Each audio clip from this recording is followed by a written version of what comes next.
All right, so sorry about that, everybody. Computer glitch again. We'll have two recordings for this one, but nonetheless, like I said, the incident management system is expandable, and so we can have really big incidents like Katrina, or we can have a small, medical call or something like that, EMS call with one patient and just a couple of responders. So again, having 5 major areas here, preparedness, communications, information, resource management, command and management, and the ongoing management and maintenance. These are not the actual ones that we utilize, the actual parts of the NIMS system, but this is what it helps us to accomplish. So these 5 areas.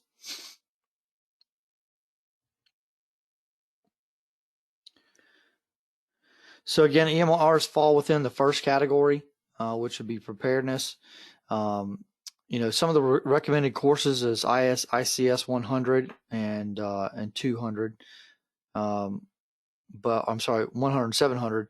But there's 100, 200, 700, 800, which is again 1, 2, 7, and 8 are usually the 4 that they recommend, but first starting out 100 and 700 are probably your go-to ones that you would want to take just to kind of get a scope, get an understanding of how the whole system works.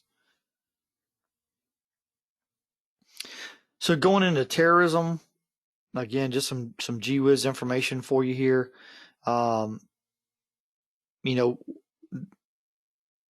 All of you have heard about it now. You've seen it on the news. You've seen things happen.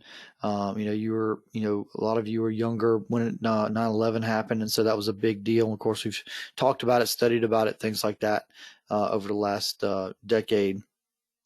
So it is definitely something that is at the forefront and all around the world. So again, it can happen anywhere at any time, and for a lot of different reasons, right? So an act of terrorism could be religiously based, right? So somebody just doesn't like Christians or doesn't like Catholics, something along those lines, and they feel so strongly about that they feel like they need to, kill off a bunch of them or hurt a bunch of them, and so they'll go into a church and just start shooting people. So it could be something as localized as that, or it could be something where, again, it's a jihadist terrorist group. It's some other type of extremist group that doesn't like somebody's political views, or a country's political views, things like that, and they feel like they're going to take out as many people that's related to that agenda. Right. So any number of things, any number of reasons. So just one of those things where it is difficult to prepare for those types of things. However, just by keeping your skills up, training, and then being alert and oriented to the things that are going on around you is a big part of that. All right. So again, terrorist acts may be incited by a country's citizens or by people from other countries. Some of the methods used to incite terror, obviously guns, explosives, fire, chemicals, viruses, bacteria, radiation, vehicles, knives, swords, any number of things. Okay. So all these things we have seen, okay, over the years, of course, not that long ago, we had, viruses and bacteria and things like that were used in several different areas of the world to hurt people, and they hurt and killed several people. So it's definitely something that would all those resulted in a mass casualty incident. So weapons of mass destruction, we've heard that term before, and essentially any agent designed to bring about mass death, casualties, and or massive damage to property and infrastructure. So again, doesn't have to be a nuclear bomb, doesn't have to be some kind of crazy, explosive or whatever. Okay. So if you ran a car in through a crowded street, say Bourbon Street, for instance, if you ran that vehicle down the middle of Bourbon Street and seriously injured or killed, uh, you know, 20, 30 people, you know, that's mass destruction. And then you ran it into a prominent business or something along those lines. You're bringing about some type of mass destruction. All right. So again, it could include any number of things, to include nuclear weapons and chemical, biological, explosives, things like that. But again, it doesn't have to be that. So potential terrorist targets, a lot of times they do go for the big name things. However, with intelligence gathering and things like that, we've picked up on the fact that they have looked at smaller areas, heartland of America, things like that, and looking at churches and some other these farms and agricultural areas, schools, that sort of thing. So, like I said, it doesn't necessarily. It really has to it usually goes in line with whatever the ideology of that terrorist is, or that terrorist group is. So, like I said, if it's somebody who's really concerned about animals, and so it could be that. These people are just super, fanatical about helping animals, and they go and set an explosive off at a animal shelter office or something like that, or they attack the animal shelter workers as they go out to lunch or something, right? So that could be the reasoning why. So it just totally depends. Same thing. Farmers have the same type of people who say they use pesticides and they, are, damaging the atmosphere and all this other stuff with farming and over farming and, cows and other types of meat production and that sort of thing. And they'll picket and riot in these areas and stuff. And so, they may try to poison their fields or things like that. So using some type of bioterrorism. But usually it's usually a lot of times for the bigger terrorist groups, things of that nature. They really want to make a statement. So a lot of times it is large groups of people, national monuments, major areas of concern like bridges, tunnels, harbors. Of course, when we talk about China and things like that, they, big into the computer hacking and that sort of thing.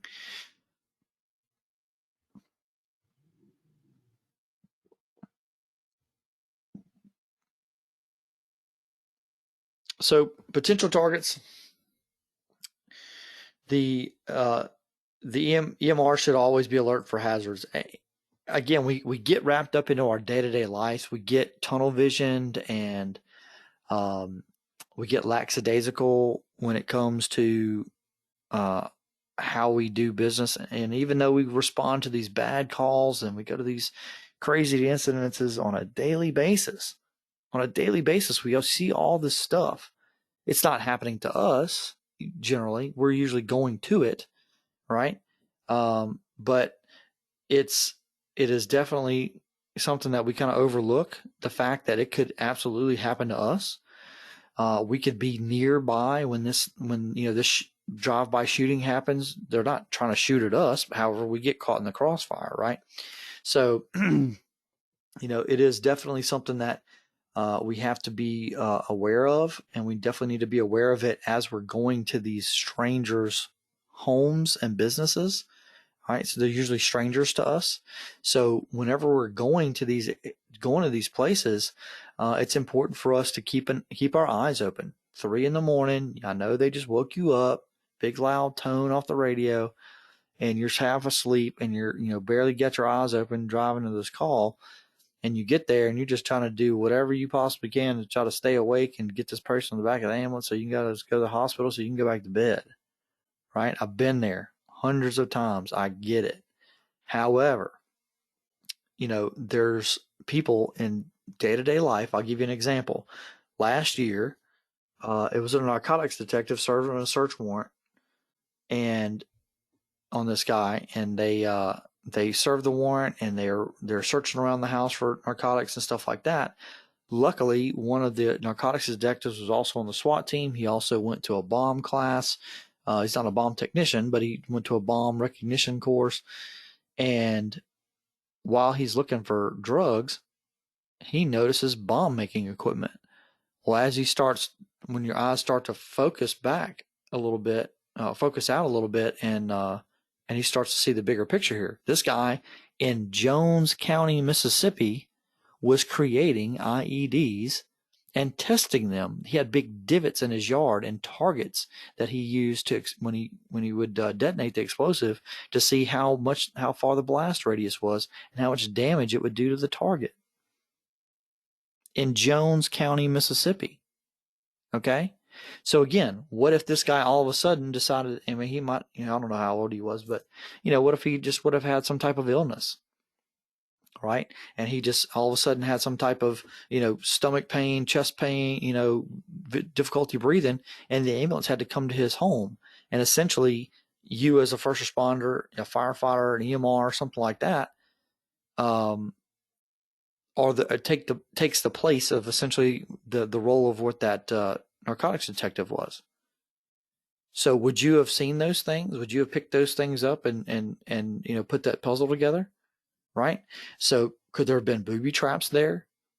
You know what I'm saying? So not telling you all this stuff to scare you. However, in everyday, very nice homes, very nice neighborhoods, there are a lot of bad things that happen in very nice neighborhoods and very nice homes. All right. So don't let those things fool you, when it comes to that. So, like I said, there's a lot of bad people in this world, and they are all around us. So explosives and incendiary devices, comes a lot of different shapes and sizes. There's a lot of, a lot of them are pretty basic in their design, but there are tons of this stuff out there. And again, if you know what you're doing, it's pretty easy to make.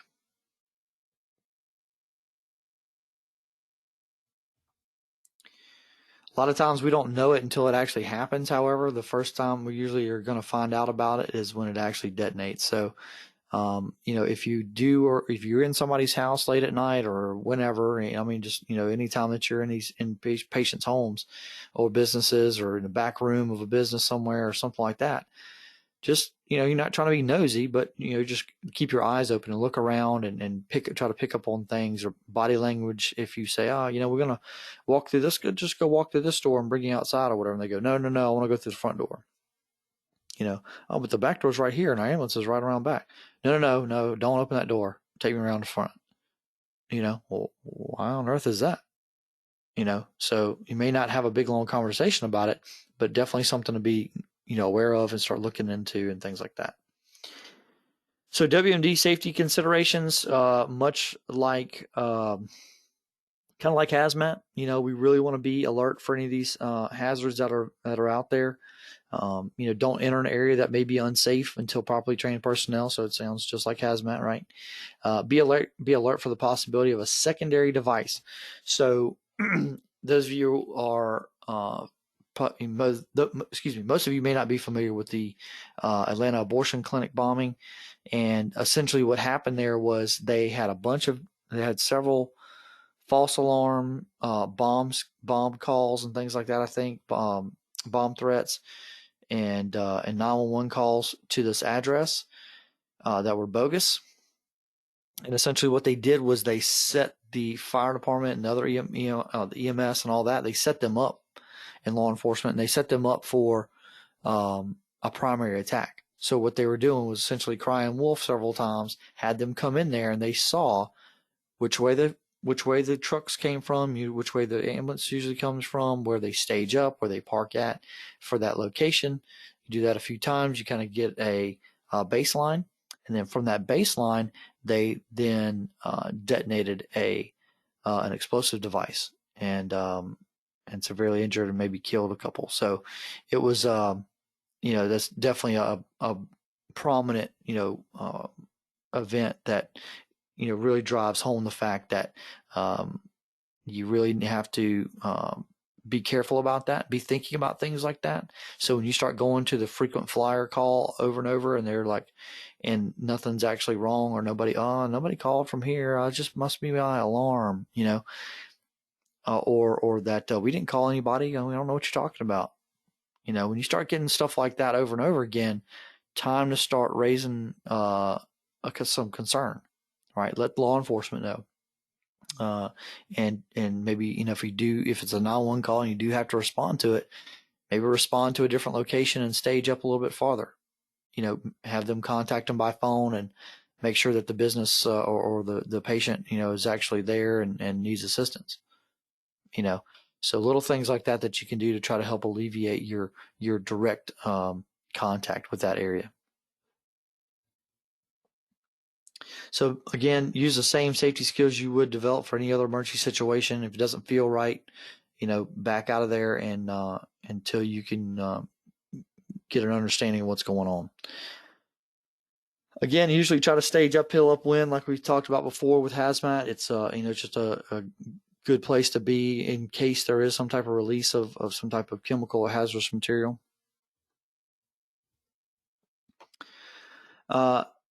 Some of these WMD agents that are more derived for terrorism, these chemical agents are pulmonary agents, so essentially gases that cause immediate distress, so coughing, choking, that sort of thing.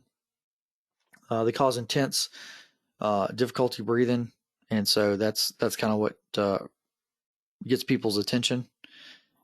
The metabolic agents affect the body's ability to use oxygen at the cellular level. Excuse me. So typically like a cyanide type based agent. You see this chart here, and typically you see it for nerve agents, but they're also kind of putting it on the insecticides or organophosphate type agents as well. And essentially what that is your signs and symptoms for nerve agent or organophosphate poisoning. All right. So the acronym is SLUDGE, stands for salivation, lacrimation, urination, defecation, gastrointestinal upset or emesis, and then emesis or vomiting. So again, salivation, a lot of saliva or sweating. Okay. Lacrimation, again, excessive tearing or crying, again, uncontrolled, so they're not like sad, they're just, their eyes are watering. Urination, defecation, or diarrhea. The gastrointestinal upset and cramps will be very severe, stomach cramps all of a sudden, and then, of course, vomiting. So if we have, usually you're going to have a couple, 2 or 3 of those at one time, and we based off of our history that we get and the information we get from dispatch, things of that nature, we can try to put together those things. And once we get there with the patient and we start to see these things come to light, along with the other information that we get, that will kind of start to paint the picture of, hey, this is not normal, and we need to get out of this area. And this person may need to be deconned, and they definitely need some type of specialty care really fast. So again, the insecticides are a class of poisonous chemicals that are inhaled or absorbed through the skin. The absorption procedures, salivation, again, all those different ones we just talked about. So, those absorption produces those signs and symptoms. So like I said, the nerve agents are another part of that. And again, amongst the deadliest chemicals developed, their big ones are sarin, soman, tabin, VX or V agents.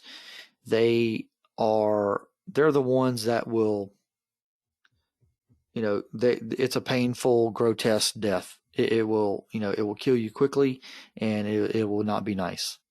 They are really bad. There's a reason why they used them in different combats and wars and things like that. They are not good. So blister agents produce burn-like blisters, pain, skin irritation, shortness of breath, severe coughing, that sort of thing. A lot of times you may have seen or heard of that back in the day with sulfur mustard gas, and leukocytes. The Blister agents, again, are very painful. They are, especially if you get them in your face, they'll cause you have difficulty breathing and potentially you have some airway issues. So, irregardless, whenever you're dealing with these patients, make sure that you have all your PPE on. I would wear a gown, a mask, gloves, and make sure that they don't have any of these other agents on their skin, on them before you start touching them. So if they're able to be deconned, you need to do that before you transport them for sure. So safety considerations when dealing with these, again, like I said, you need to have your PPE, but also anytime multiple people experience unexplained symptoms, suspected common agent, right? So if all of a sudden there's an office building and you have everybody on the same floor has the same signs and symptoms, probably a good indication there's something nefarious going on there, right? So, I mean, it could be, we had one actually during Katrina, we had one that we thought, we didn't know what it was at first, but ultimately somebody who was cleaning mixed a couple cleaning agents together in a bucket. By itself, not a big deal. However, they stuck it right next to the return air vent, and that pulled that toxic fume all the way through that system and pushed it out of the air conditioning vents. Well, people were in there cleaning up. They had the air conditioner on and in different rooms. And before you know it, there's 5 or 6 very sick people. And so it took us a little detective work to try to figure that out. However, when we have that unknown, we have to have specialized training and equipped people and resources to be able to go in there and safely maybe extract these patients or find out what's going on. So always do that. Make sure you know what you're getting into and don't put yourself in that position.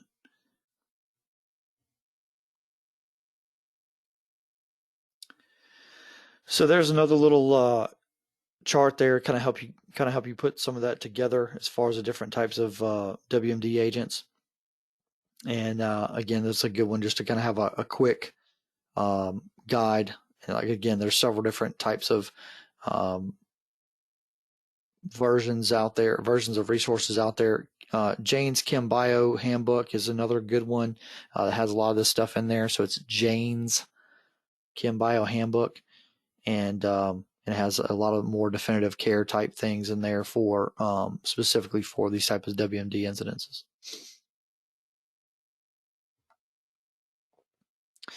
So moving into biologic agents, naturally occurring substances that produce diseases, like these have been around for centuries. A long time ago, people were using them in combat or just to get back at their neighbor, for messing with their crops or something like that, back in the old days. But sometimes you have to really kind of cultivate them into something that's actually usable, and some of them are just bad on their own. But incubation period, the time from exposure to the time the person shows symptoms of the disease, and the first awareness of a biologic agent would likely come from hospital emergency departments. Like I said, you'll have these things where they use some of these things on like salad bars and couple of different things they had over in Japan and things of that nature, where they had exposure to some biologic agents, and generally it took them a little while. The incubation period was long enough to where they were able to kind of go along about their day for a little while, and then maybe they got back to work or they got back home and they started feeling sick. So.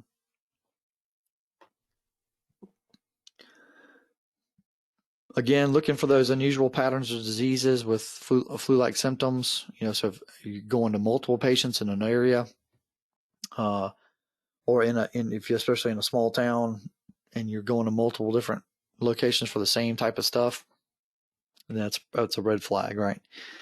So practice appropriate standard precautions. Again, having that PPE on, call for specially trained assistance, and wait in a safe location. And patients need to be decontaminated. Even if it's just a quick down and dirty gross decon, but try to get whatever that is that they've been exposed to off of them so that you can safely treat them. Radiologic agents, ionizing radiation is a kind of energy that is formed by the decay of naturally occurring or human-made radioactive source. Okay, so not going to get too deep into that. However, it is, it's definitely something that can hurt you. So you have low dose, low exposure, which would be like nausea, vomiting, diarrhea, things like that. And again, that could be something that you get by, say a radiology technician not wearing their lead gown, and just for over time they get a low dose exposure to it. But also, if you have some type of low dose, quick exposure to a significant amount, then you run the risk of having, just some of these minor things like, again, nausea, vomiting, diarrhea. Moderate exposure might be superficial burns, hair loss, depletion of the immune system, cancer, right? So, those people who have been exposed to a decent amount of it or a decent amount over a longer period of time. And then severe exposure is partial and full thickness burns, cancer, or death. Again, these are pretty uncommon, right? Radiation in general is very radiating type items are very restricted in this country, especially. So you're not gonna, unless you have some type of maybe like an industrial accident, you're not gonna see a whole lot of actual radiation being put out at any one time. However, it is possible. So just one of those things you have to be concerned about.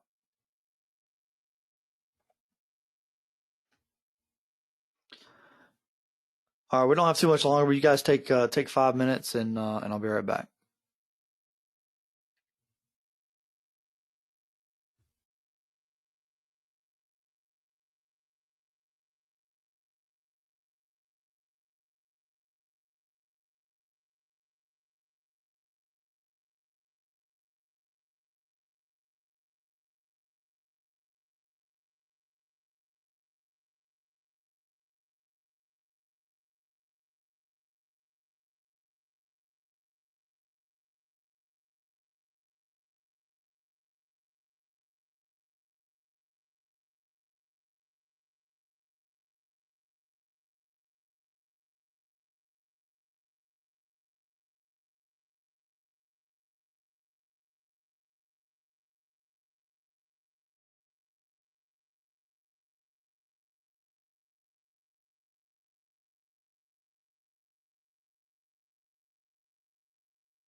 All right, everybody, we'll go ahead and get started. So, talking about radiological devices or excuse me, agents, the radiation can't be or cannot be seen, felt, or detected without special instruments. Now, sometimes you can have some heat from radiation if it's in a strong enough capacity, but in general, most radiation is not. Again, it's undetectable. So you have to have some of these special type of devices for you to do that. There's different ones out there. A lot of the ones that are in industry help you to detect low dose amounts, and so there. And again, there's a lot of other technical terms for all this stuff, but essentially, a smaller amount of dose over a longer period of time. And essentially, what that does is they have regulatory standards that says if you're exposed to this amount for this long, you have to remove yourself from that area for a certain period of time. And so that's how they presumably keep people safe from getting radiation poisoning. A dirty bomb is an explosive device containing a small amount of radioactive material. And you obviously want to stay away from the blast site until specially trained teams check for radiation. So if you do happen to have some type of dirty bombing incident, you're probably not going to know it's a dirty bomb. So nonetheless, if you're at any bombing incident, it's a good idea to wear PPE, and that includes some type of face mask, helmet, that sort of stuff, and you don't want to stay in there very long. Irregardless, it's going to be a crime scene. And so just like we talked about before with crime scenes, you want to disturb it as little as possible. There could be tons of evidence in a post-blast site. So you definitely want to be very careful about what you do and what you touch. And you also want to make sure you document all that.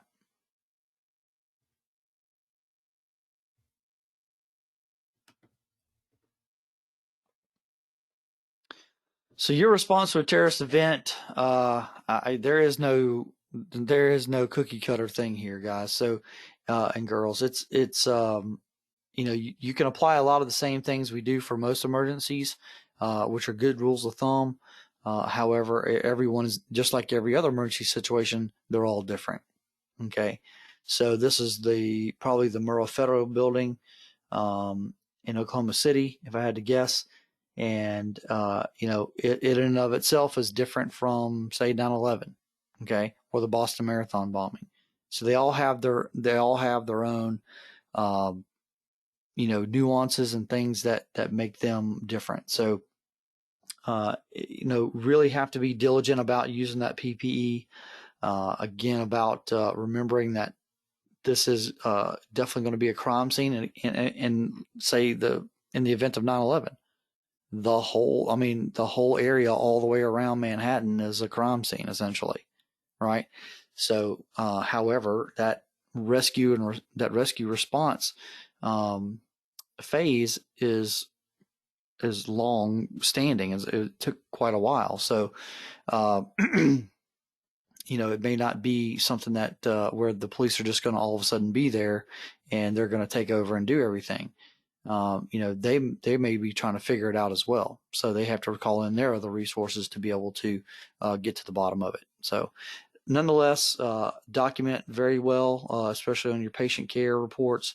And then again, if you have any other additional information that you've seen, heard, felt, whatever, make sure that you write that in some other type of narrative format in great detail. And probably more than likely it's going to be on a law enforcement type report format. Be prepared and know the limits of your training. Like I said, if you're not trained to deal with any of these types of things, you don't have the equipment to deal with it. Best thing is to get assignment for your patient, whatever it is. Start treating and triaging those patients, and get them out of there. Remember, the patients that you take out of this area are also going to have evidence on them, in them. okay, potentially. So it's very important that you take into consideration that. So when we're cutting clothes, when we're getting somebody trauma naked, when we are moving them from one place to another, all right, wherever that patient goes, whatever that patient has on them, and whatever may fall into the floor of your ambulance or onto the stretcher, something like that, that could potentially be evidence. So whatever stuff you may have, I would give it to law enforcement. Okay. Whatever stuff that gets left behind in the ambulance, yeah, I would probably sweep it up or something like that. Put it in a bag and let law enforcement know, hey, this patient was a part of the bombing incident, and this stuff fell off their clothing or fell off of their person, and onto the floor of our ambulance. And I documented that, and here it is. And like I said before, be alert for secondary devices. Obviously, we want to, establish an incident command system as soon as possible. We want to get some type of order to this because, as you've probably seen in videos and movies and things like that from real life incidences, these things are chaotic. There's a lot of moving parts going on. There's a lot of people usually going to flood to that area, and it's important to know your role in that ICS system. So what you're doing, what your job is. And then treat these incidents as mass casualty situations. Obviously, just there's a potential for patients to be, all around you. So they could be up high. They could have been blown away. Blown up into a tree, up onto a building, into a vehicle. Any number of wild scenarios that you can fathom that can happen in some of these terrorist events. Establish good working relationships with appropriate local, state, and federal agencies. So anytime they're doing these tabletop exercises or full-scale exercises or some type of state exercise or local response exercise, something like that, it's always a great for you to get involved with that and see how all those pieces and parts move together.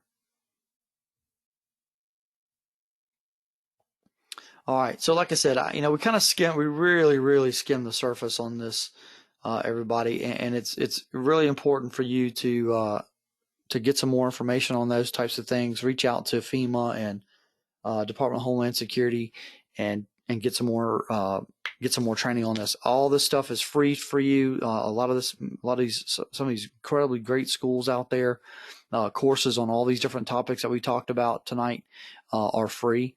And the federal government offers that to us. Again, the tuition is usually free, airfare, travel, whatever. A lot of that stuff is either free or reimbursed. So reach out to your departments and cities, counties, whatever it might be, and take advantage of that training before it goes away. A lot of the stuff is post 9/11 money that still hasn't died out, but at some point it will. Some point they are going to take it from us. So reach out there and take advantage of it while it's there. So again, last classroom class of this course. All right. So again, most of you are doing a great job of getting in line with your quizzes, and I really appreciate that. Again, you have a few more days to knock that out and get caught up. We'll just start the conversation off with as far as your skills stuff. I'll tell you like this. If you guys can go ahead, start looking at your calendars, get with your significant others and all that sort of stuff, and find a Friday night, Saturday, and a Sunday that works for you. All right. If you can find that and just, write that down, and then I'll reach out to you guys next week and we'll try to see what kind of coincides. So let's look at the month of November. I'd say probably I can't do the 14th to 15th, so maybe 21st, 22nd of November. Somewhere in there, 20, 21, 22 November works for me. So if that works for everybody else, look at your schedules and see if that works for everybody. Again, I know it's going to be difficult for everybody to get the same dates. However, we have to knock this out. right? We have to get this stuff done. This is essentially your final exam, right? Is these skills evaluations. So getting that stuff knocked out is going to be the culmination of everything. So like I said, do what you can, work your schedules out, rearrange them, whatever you need to do. For those of you who work in law enforcement and working nights and things of that nature, if that is a bad weekend, let me know. We'll try to do another one. But I really don't want to have to do that course. Do that part of the course a ton of times. I just can't do that for every single person. Okay. For one, we need multiple people at a time in that skills evaluation to be able to make it work. So again, 2021-22 November, let's look at that and see what your schedules are. Like I said, I'll reach out to you guys in next week and see where everybody's at with their scheduling. I'll also put it out on Facebook and to the group, and make sure that if you guys talk to anybody that wasn't in class tonight, make sure that you let them know to check their Facebook group to check those dates. Anybody have any questions for tonight?